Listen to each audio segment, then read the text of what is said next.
పైన చక్కగా విఘ్నేశ్వరుని ప్రార్థించుకున్న తర్వాత ఈ కథాగానాన్ని ప్రారంభిద్దాం. అవునమ్మాయి, విఘ్నేశ్వరుడు అంటారు, గణనాథుడు అంటారు, రెండు పేర్లు కలిగే కాదు చెప్పమ్మా. ఏంటి తెలీదా? సిద్ధి వినాయకుడు దేనికంటారో తెలుసా?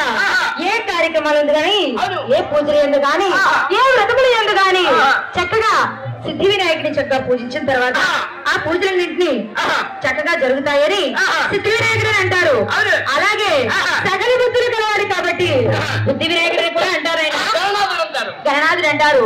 ఆ పార్వతీ పరమేశ్వరి యొక్క ముద్దుల తనని రెండోడు ఆ విఘ్నేశ్వరుని ఈ రోజు మనం ప్రార్థించుకున్న తర్వాత చక్కగా కథాగానాన్ని ప్రారంభిద్దాం నాయన. ఎందుకో తెలుసా? ఏ కథాగానాన్నైనా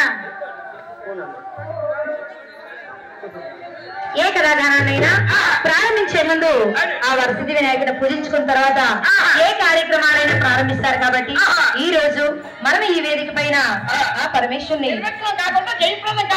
కావాలని విఘ్నేశ్వరుడు ప్రార్థించుకున్న తర్వాత చక్క భాగంనైనా